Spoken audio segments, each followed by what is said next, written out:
ha ha ha. This is such an amazing song, and it makes me feel boom, boom, boom.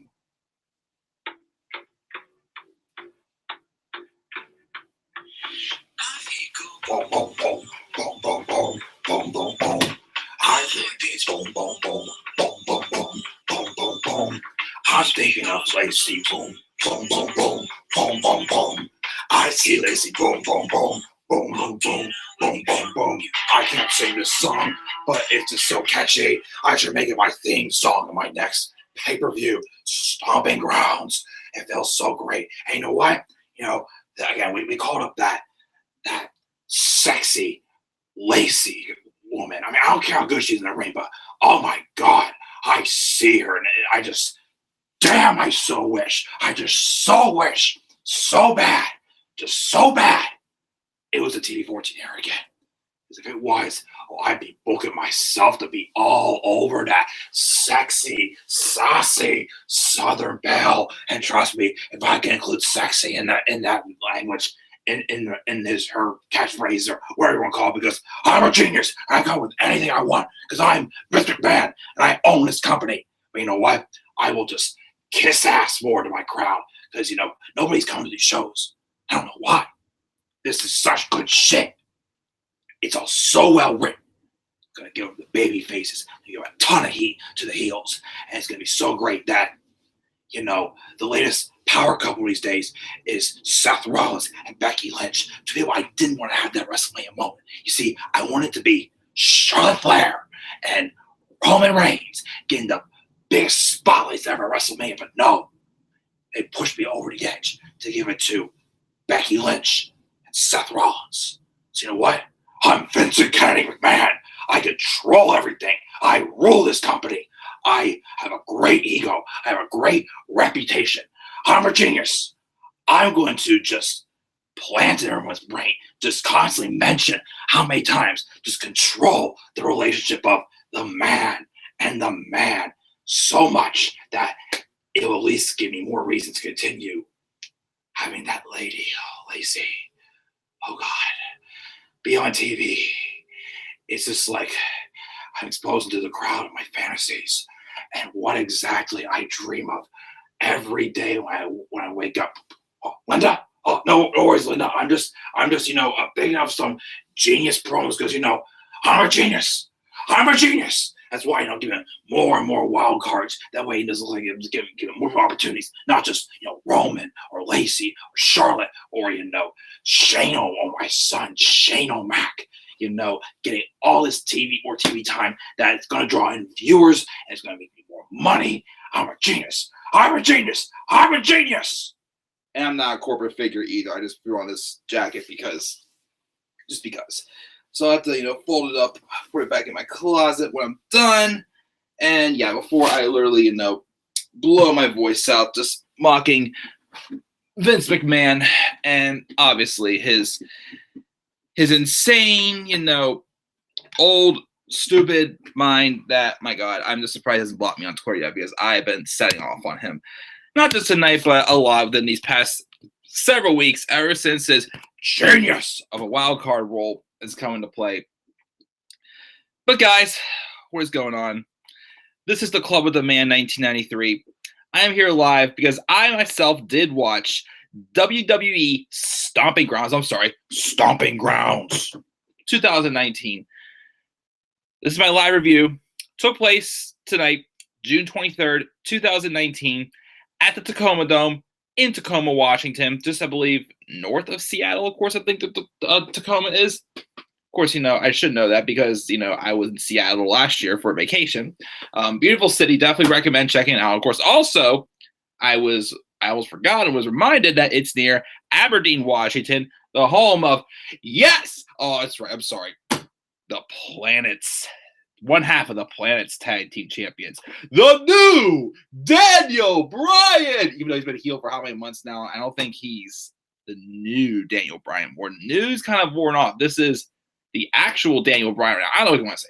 Anyways, but we're going to talk about Stomping Grounds. So going into the show, obviously I had zero expectations. Wasn't expecting a great show. Wasn't expecting a, pay-per-view of the year.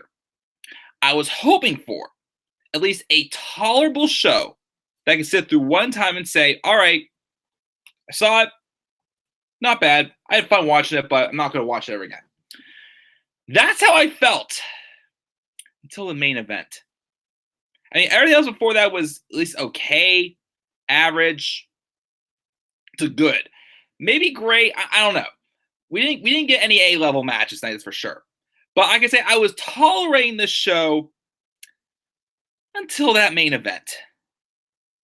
That's where I'm really going to rant and burn it down. Yeah, because I wore Seth Rollins' shirt today. Yeah. So let's get into this live review. Let's talk about this show. And I'm going to be ranting, of course, at the end more so. Not really so much during, because everything else I thought was all right. But a main event, oh God. I think I found my new worst match of the year, in my opinion. Live chat, let me see what we got here tonight. We've got Tyler. That's the same place that DDP won the WWE Championship, and this show is shit. No AJ, Charlotte, no Miz, and no Braun. This is stupid grounds. What's up? Typical stuff that Tyler would say.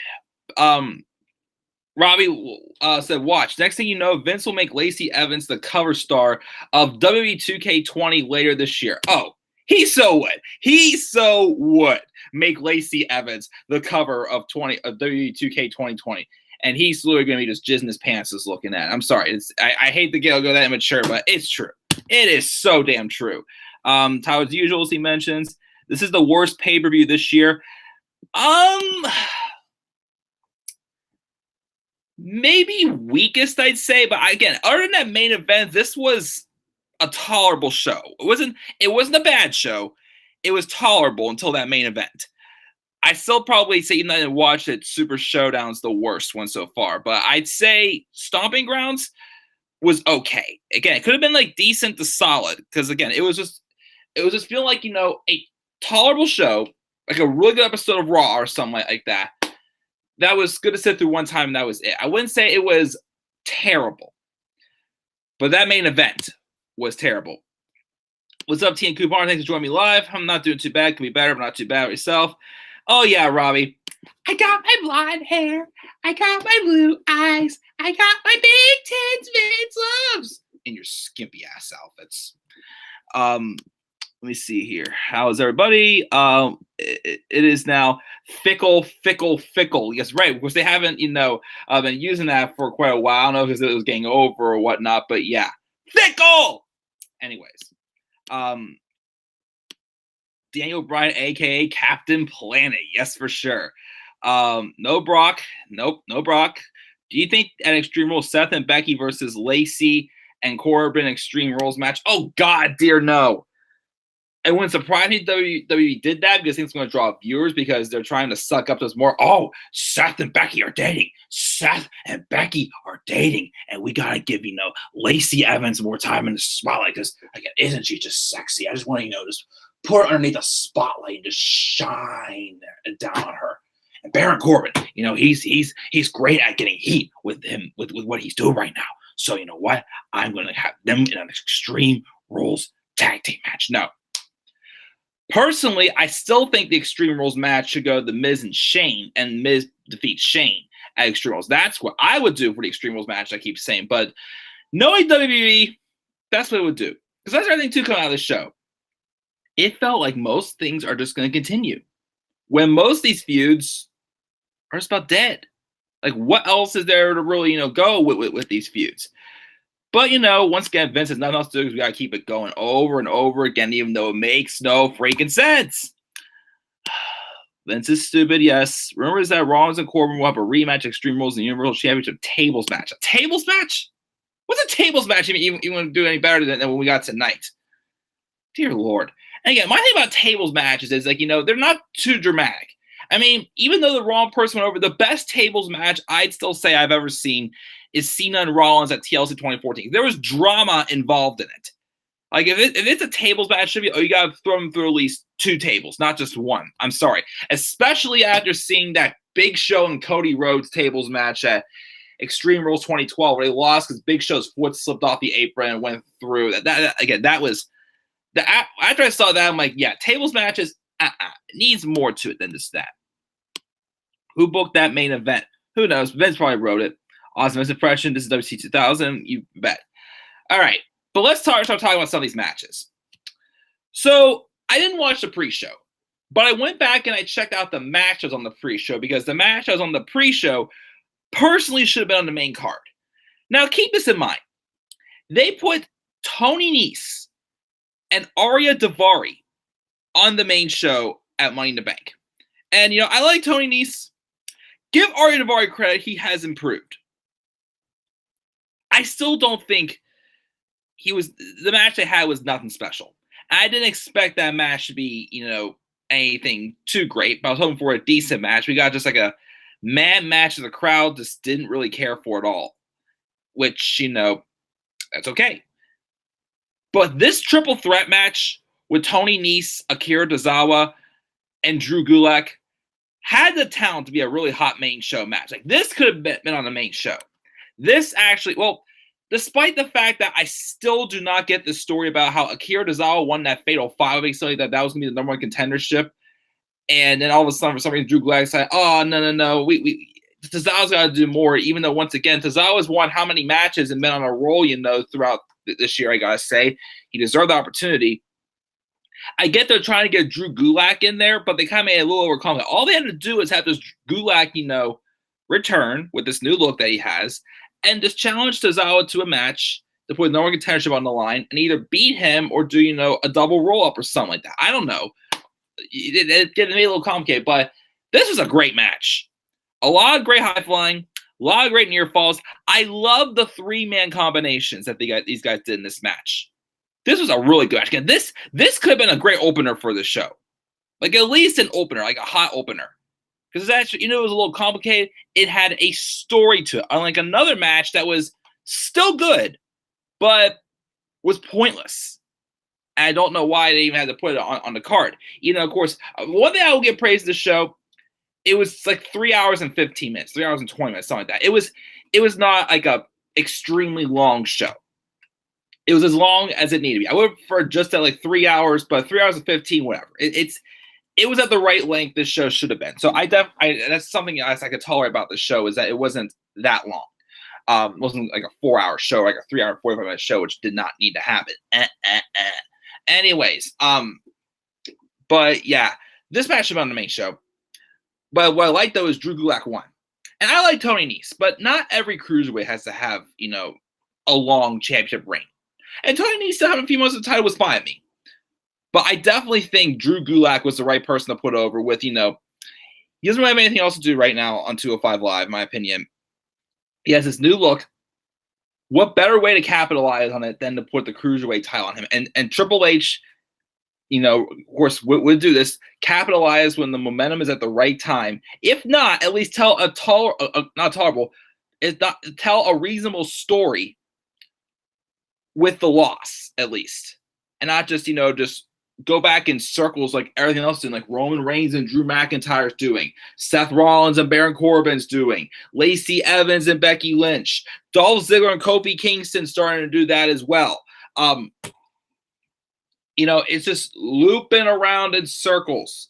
This, though, is not the case. Giving us something fresh, giving us something, that doesn't sound intelligence insulting to continue on. And I think Gulak, again, has been another person that's really benefited from Triple H taking over. And I think he, for sure, hell yeah, deserves to be Cruiserweight champion. So I'm happy for Drew, but I really wish that this would have been on the main card. This match should be on the main card, and something else should have been bumped to the pre-show, which I'll mention that when we get to that match. Even though, I will say, I didn't get to see all of it because my stream was acting up, but I still thought parts I saw was a good match. But once again, it was pointless to have it, especially on the main show. That's a pre-show.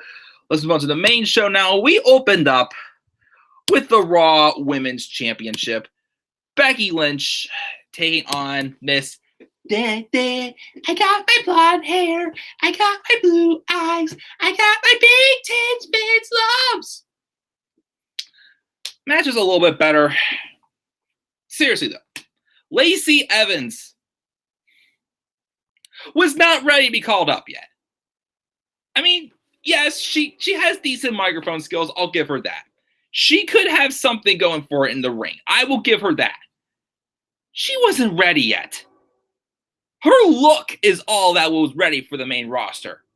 Her thin body, blonde hair, blue eyes, big tits, shiny legs, all that stuff that Vince McMahon just sits in the back, can't even concentrate on the match, and just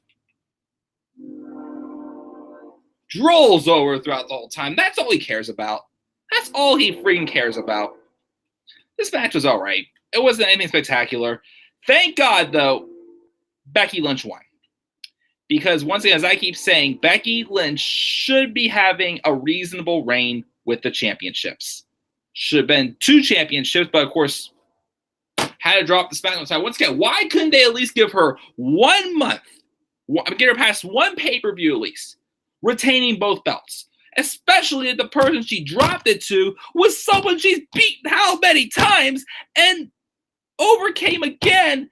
Even though she didn't pin her, but she didn't need to pin her at WrestleMania 35 and pin her at Wrestle. I still don't get that. I would have loved at least if Becky would have dropped the 2nd championship tonight, fine. As long as it was against a reasonable opponent. But at least she retained against Lacey Evans. But of course, that does not matter because wins and losses do not matter. Because this feud is probably continuing. The never-ending feuds that we just don't care for at all, and it pisses me off. And I still can't say piss without thinking about that catering segment of urine! The childish pee jokes. Once again, as Dean Ambrose said, John Moxley said in his podcast, this is a $1 billion company run by a man who's allegedly a genius. And keep in mind, we're all adults, and we're talking about this. Oh, it's so funny though. It's such good shit. You're gonna get rabies. You don't know what rabies are, and it's for dogs. Ha ha ha. What? Why that? What the hell?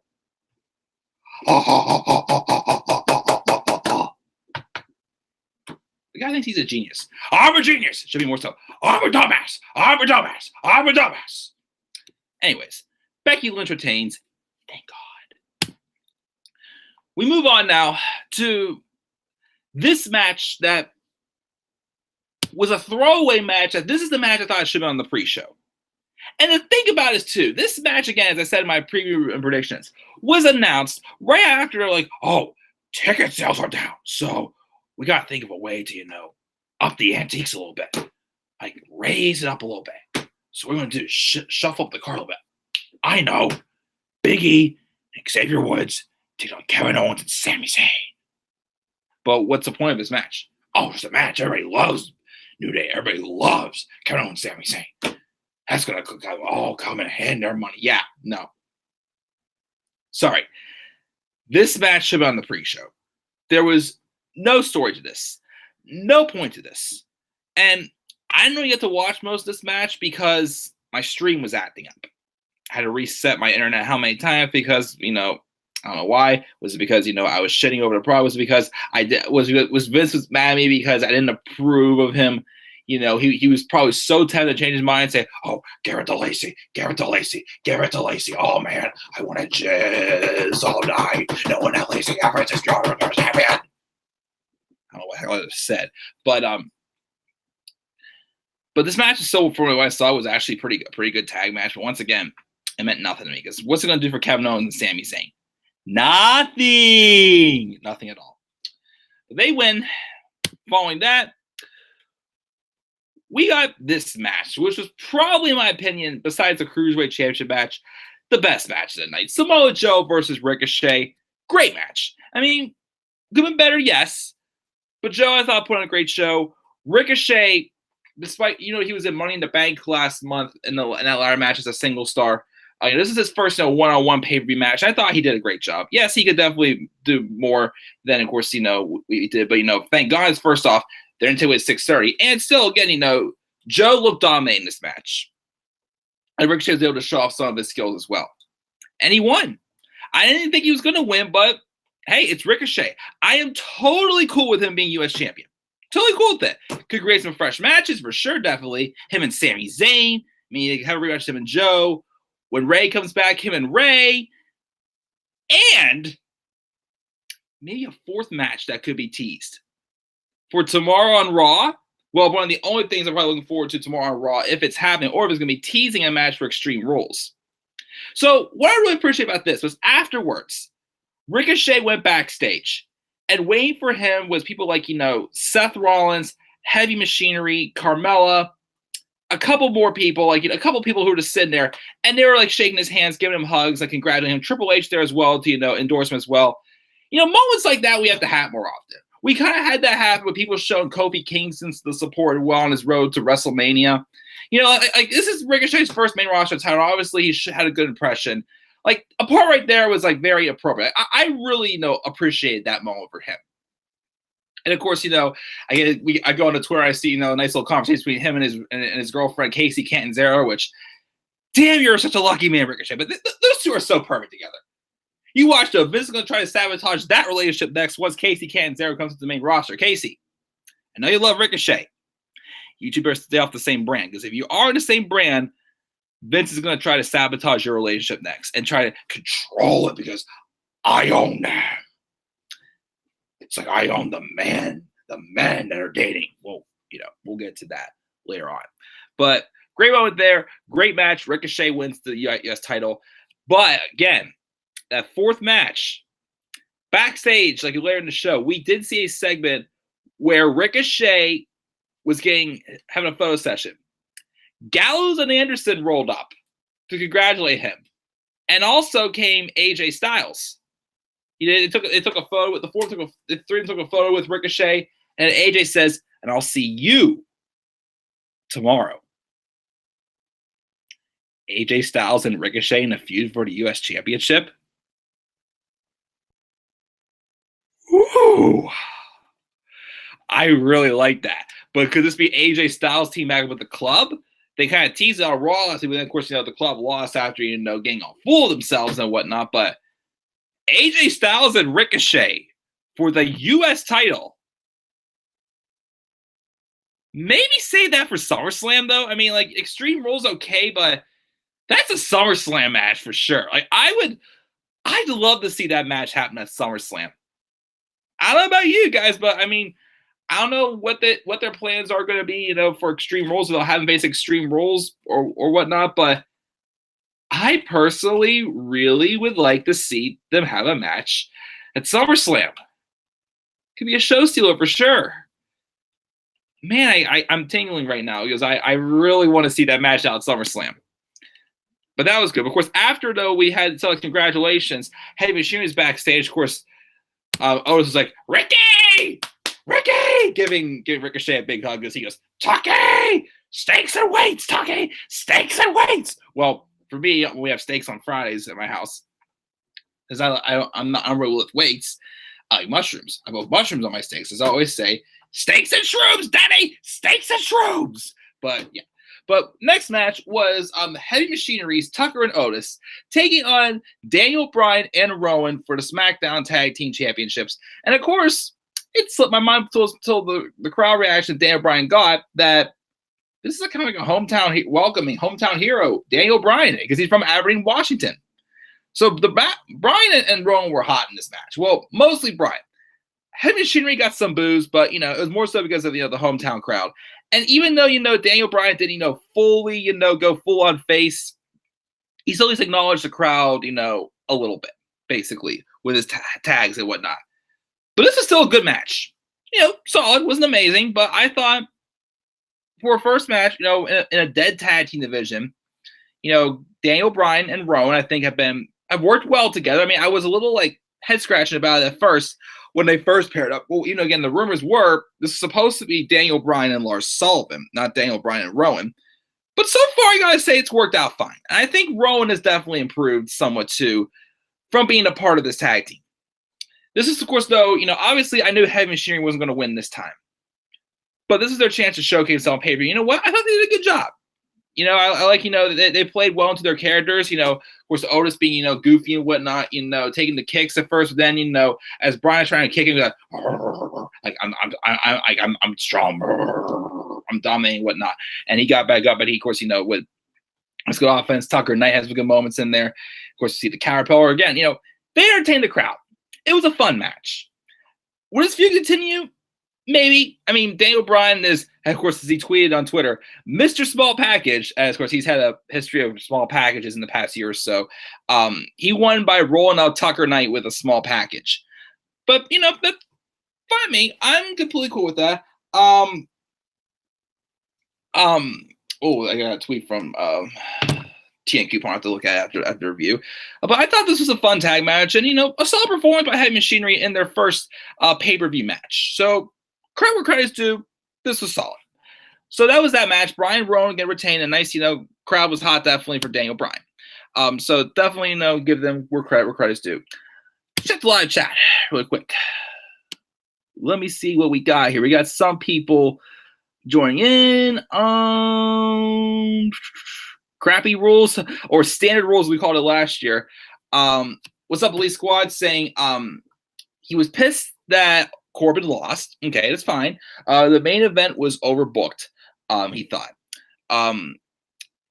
The cruiserweight title match should have been on the show for sure. It's rare the cruiserweight matches get to be on the main card.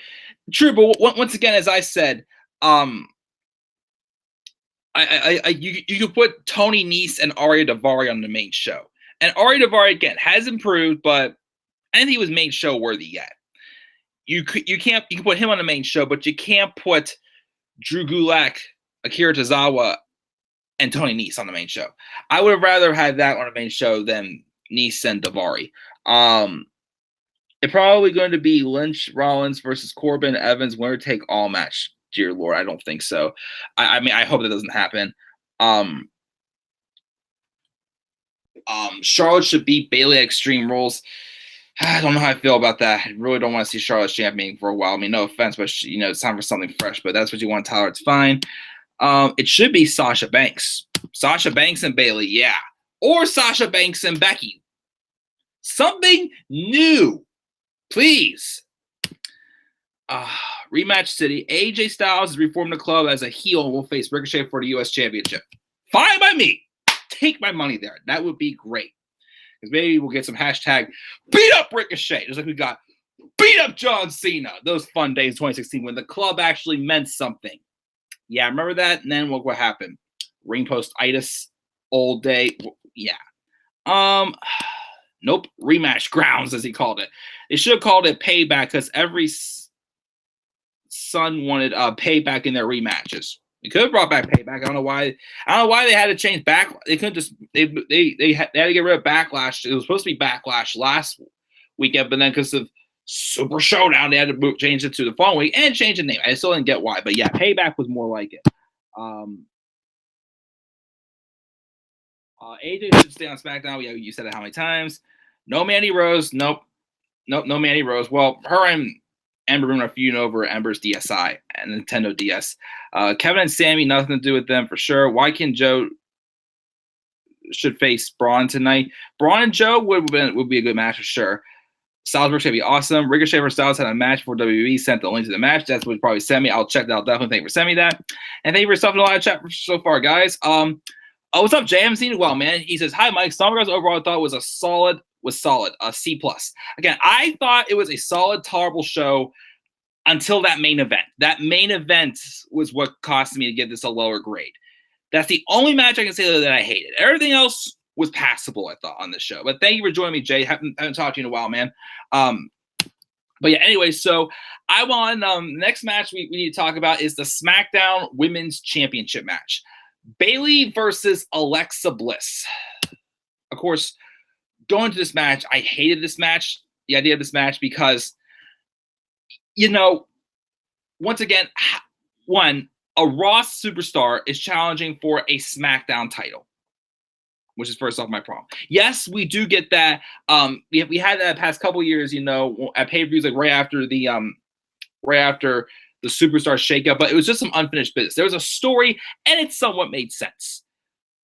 But this whole wildcard rule does not. And also, my thing is, too, why was Alexa Bliss even getting an opportunity to earn a title opportunity if she's so injury-prone and just on complete borrowed time? Well, of course, I'm sure we'll hear more about that in the 365 special. I didn't get to watch that yet. So that's the problem I had. But what I do kind of appreciate about this match is, even though the match was nothing too special, it was okay. Obviously, this is kind of just, show that Bayley had something to prove herself. Some type of taste to wash out of our mouths. That horrible feud they had back in 2017 that, yeah, it worked for Alexa, but it really sent Bayley on a downward spiral. So again, obviously Bayley with this little more, aggressive attitude, which I love. Again, she can still be, the nice fangirl, whatnot, but she's got to show, she knows when it's time to get serious, and she's not here to, poke around. And that's, of course, what I've appreciated since she's gone over to SmackDown. Even like for a couple matches she had on Raw before she came over to SmackDown, I thought she was starting to show that more serious side of her, which I appreciate. I'm quite hot, actually. Sorry, Aaron Solo. Anyways, but I thought this match was a little bit more physical than, of course, previous matches these two have had. Excuse me. And, Nikki Cross tried to get involved, but it feels like they're trying to hold back because I don't think they want to completely turn Nikki Cross heel. Again, they probably don't even know what to do with Nikki Cross at this point. Once again, they've toned her down from crazy chick to gossip girl because, Vince has to change. Everybody goes, oh, I didn't create that. My son-in-law did. So you know what? I'll make her into gossip crazy chick. But thank goodness Bayley won. So we can move on from this now. And this whole, Bayley, she's terrible. She is a manipulator. What I was like, Alexa, it's not true. We all know it's not true. You can't prove it at all. You're just, I'll talk right now. But yeah, move Bayley on to someone else. The question is though, who? I mean, probably her and Charlotte, since they have unfinished business, which they've had good matches. But once again, can't we just keep Charlotte out of the topic for a while? Just give someone else an opportunity. I mean, all respect to Charlotte again. As I said, she's definitely made the women's evolution, this higher level women's wrestling happen. I get it. But someone else's turn. Like, come on. Like, what else does it have to prove? It's not fresh. It gets old. Maybe in a few months, something like that. I don't know, but still, not yet. Anyways, but that was that match. All right, let's now address one of the elephants in the room. Roman Reigns versus Drew McIntyre, with Shane McMahon in Drew McIntyre's corner. I knew Roman was going to win this off the bat. I knew it was happening, and I knew it. And I'm just trying so hard not to want to boo the guy, because I still respect the hell out of him. I'm happy he came back from cancer. He recovered. He fought. He came back. I had respect for him, about how he was at the signing that I went to see him, that he at least let everybody else go through and shake his hand. I respect the hell out of him for that. Dear God, does Vince really know how to make us just want to hate him again? Oh, man. Well, take away from the interferences from Shane McMahon, which kind of hurt this match a little bit. I still somewhat enjoyed this match as a match, as like just a natural wrestling match. Take away the story, just the wrestling. I somewhat enjoyed it. I was worried this is going to be a duplicate of what happened with Reigns and Joe at Backlash last year. Actually, I thought it would not have surprised me if this match was the main event, because I still to this day don't get why Joe and Reigns had to be the main event at Backlash last year, where it should have been Nakamura and Styles should have been the main event, even though, of course, that finish sucked last year, because that pay-per-view in general sucked last year. But take out, the interference from Shane. That just, again, Drew, before this pairing started, Drew didn't need interferences to win matches. He didn't. And, of course, towards the end, we have, the whole thing with, okay, Roman speared. Anytime, McIntyre didn't hit a single Claymore kick on Roman, I don't think. They set up, every time he set up, I'm like, this right, I'm ready, I'm just wait. I'm like, I know he's going to counter with the spear. He's going to counter with the spear and not get hit, or a Superman punch. And he speared Drew McIntyre once. And then, I appreciate it. This cracked me up. I'm pretty sure they were going to try to have, Drew look as strong as possible in a loss, but they just didn't quite succeed with it. But they had Shane pull the referee out, even though Rowan had beat the shit out of him, like a couple minutes earlier. They pulled him out. As they're pulling the referee out, Drew was kicking out of the spear. That just cracked me up. And then, Roman tried taking out Shane again. Shane at the coast to coast, and it was not enough for Drew to, win the match. And then eventually, he goes for another Claymore kick. Roman dodges it. I'm like, oh, maybe it's still alive. I also hit the ropes. We hit the ropes. I'm like, wait, it's basically of exactly the advantage of him and Undertaker. Right? He's going to spear him. Spear! 1, 2, 3. Roman wins. Credit where credit is due. Other than those interferences from Shane, I still thought it was a good match. But, God, why? Why? Could they at least give Drew the win here? If you want to make Roman champion again, fine. But you can have Shane McMahon beat him. You can't have Drew McIntyre beat him, though. And it's not just he's lost him one time. He's lost to Roman how many times? Here, WrestleMania, in a couple tag matches they've had, he's taken the pin. This man should have been Universal Champion, or at least feuding for Universal Champion this year. Like, months ago, I was picking him to be the one to dethrone Seth Rollins at SummerSlam. Now I'm begging for God, it's Bray Wyatt. But of course, it's probably going to be da, da, da, da, da, da, da, da, da, da. Oh, God. Just a journey that this man has gone through to try to get back to WWE. Come back in, improve himself. Have a great brief run at NXT. Had a good run with him and Dolph Ziggler. They put on a tag team match of the year candidate last year. And you still fed him to the big dog. Big dog strong, Michael Cole said. I'm pretty sure that was Vince having a boner backstage when he said that. But credit again. It was a good match, but gosh, can't we please just have someone else go over? Please. But that's not over, because this feud's continuing. Because tomorrow, Shane McMahon announced a 2-on-1 handicap match. Him and Drew taking on Roman Reigns. Because Roman still has to be on Raw, even though he's a SmackDown superstar. And he's barely done anything on SmackDown ever since he came over to Raw. Because of the wildcard rule. I'm a genius! I'm a genius! I'm a genius! They're not. Anyways, moving on to this steel cage match with Kofi Kingston and Dolph Ziggler. Match was what it was. I expected a little bit better from these two. I guess what kind of took me out of this match was obviously I kind of got the story. With, I didn't watch the match at Super Showdown because, I didn't want to watch a blood money pay-per-view. I kind of get, Dolph Ziggler, of course, the storyline of Dolph Ziggler, obviously these two gone through similar paths. Kofi had that big moment. Dolph hasn't, and he's jealous. And, he keeps saying, it should have been me, which I keep saying he should have his theme song, Could Have Been Me by the Struts. And, of course, he, took out Xavier Woods during the match, and to get paid back, Woods took him out, and Kofi is trouble in paradise. And Dolph Ziggler is trying to, get in the mind that, hey, maybe you can't beat me without the help of your buddies. Like, with that being said, I thought that dive at the end of the match for Kofi to retain over Dolph was cool. Was a cool dive. But the thing that took me out of this match was, why is Kofi trying to still escape? Isn't Kofi a champion that if he has something to prove himself with, he wants to prove himself? Yes, he may think it's BS that Dolph thinks that he can't beat him without the help of New Day. I think it could be BS too, because Kofi's won on his own pretty much every match except for that.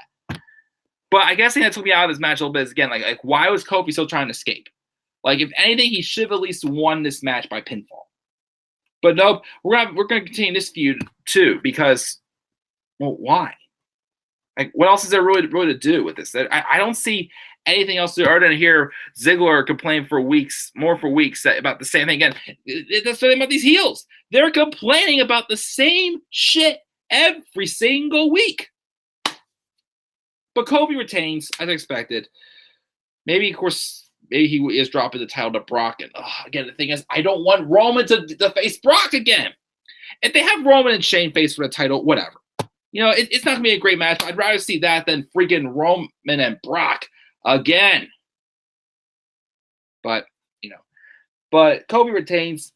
Subpar steel cage match, I thought, was all right. But again, I think this match would be a little bit better if Kobe wouldn't keep trying to escape. I felt Kobe should have been trying to win this match by pinfall or submission. The dive over Ziggler was cool. I'll give that credit. That was cool. But still, it's like, whatever. All right. Let me go grab a quick drink of water because I'm about to rant. And I'm about to go off. So be right back. I'll be back in just a minute.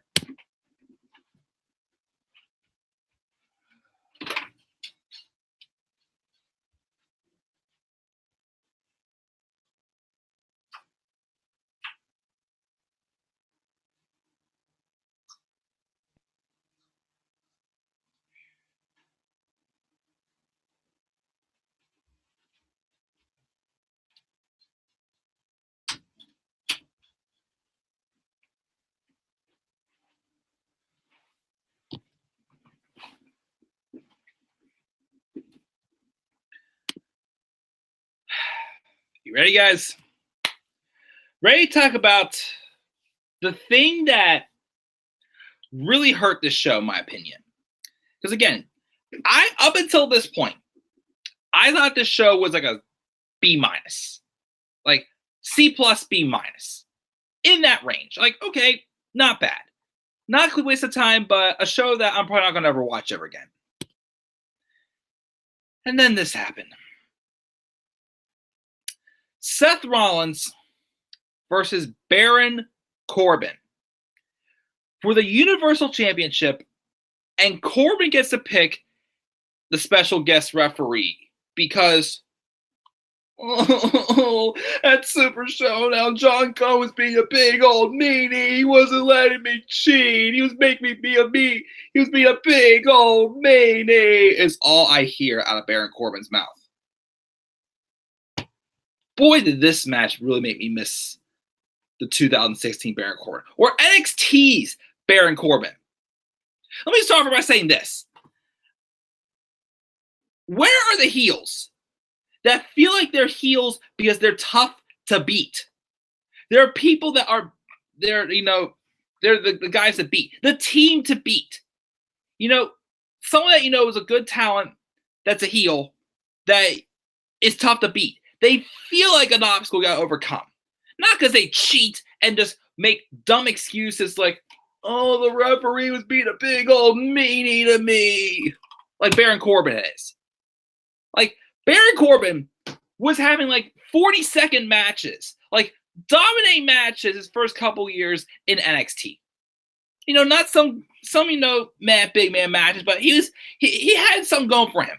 In 2016, when he first came out, he looked like a freaking monster. He pinned AJ Styles, for crying out loud, in a multi-man match leading up to, forgot which pay-per-view it was. He pinned AJ Styles. He had some pretty good matches. And he had some pretty good build. Like, even though the match, disappointed, I thought the build he had for his match with Dean Ambrose at WrestleMania 33 was great. That was a great build right there.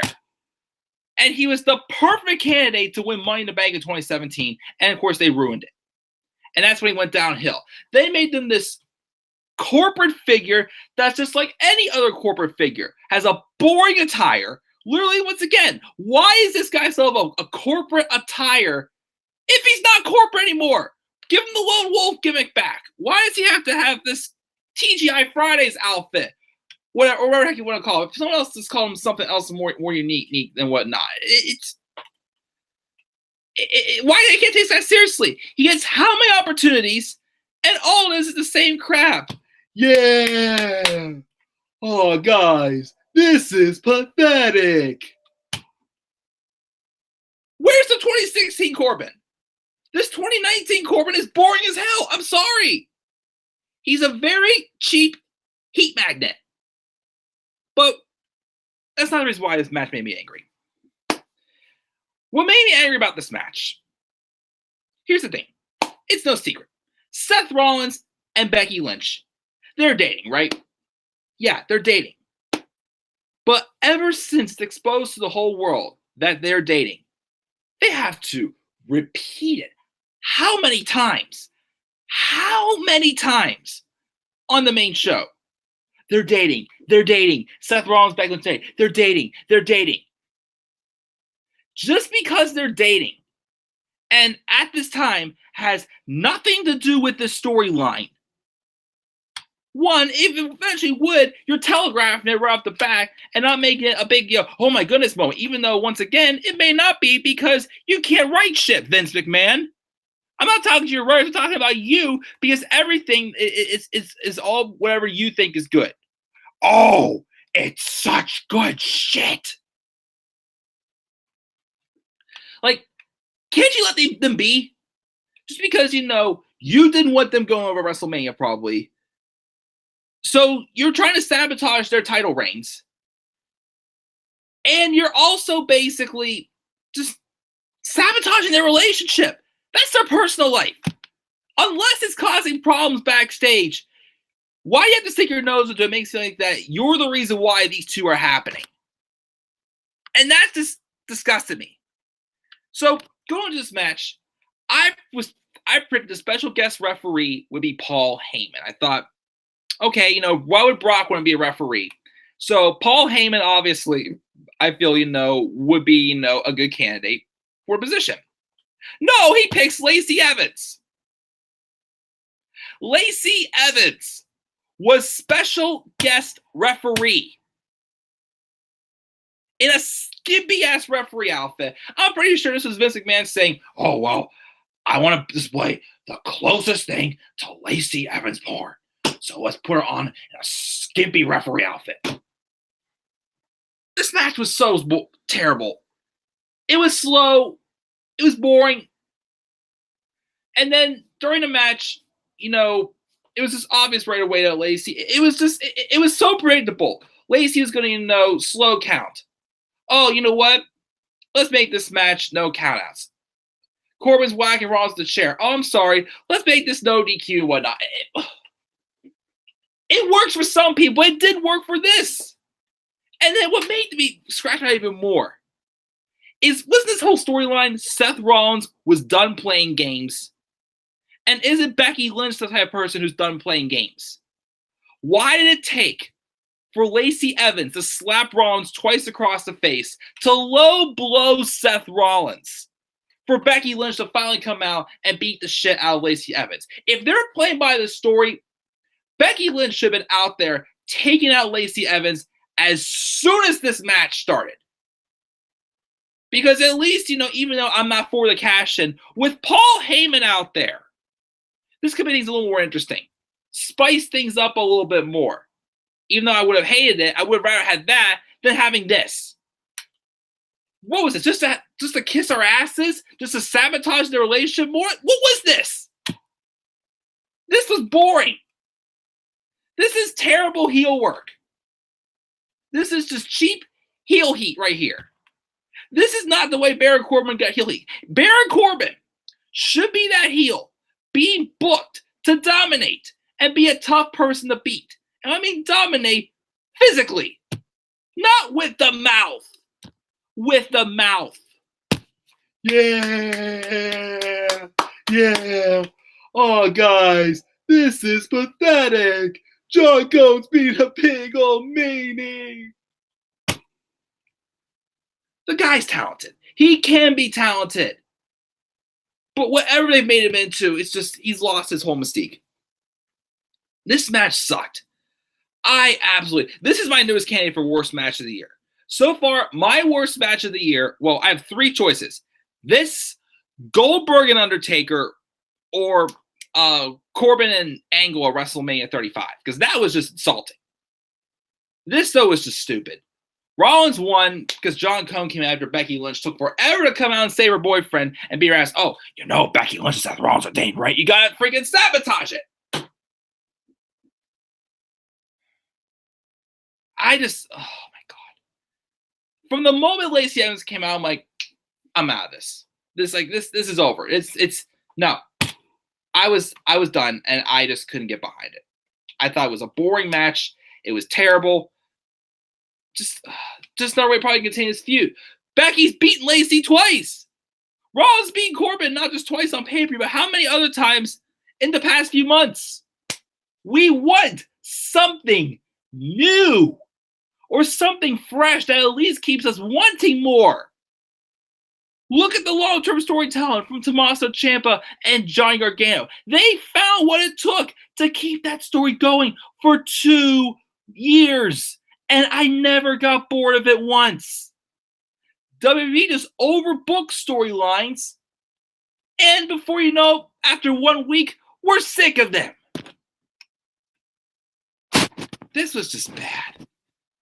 All because, once again, Vince has to kiss our asses. Oh, you love the men. You love Becky Lynch. You love Seth Rollins. Well, that works out great because I love Lacey Evans. I want to get better with her so bad. So I will have her go on TV. I swear, this was the closest thing to Lacey Evans porn that Vince McMahon, I'm sure, is just dying to see. And that's me going a little overreacted beyond the lines, but I'm sorry. This just obsession that Vince McMahon has with certain people is just really freaking the hell out of me. And when you think he can't make the product any worse, because tomorrow what we got? We're probably going to have a tag match with Seth and Becky versus Lacey and Corbin, and a 2-on-1 handicap match with Roman taking on Drew and Shane, because why? I mean, Roman's beaten Drew how many times already, but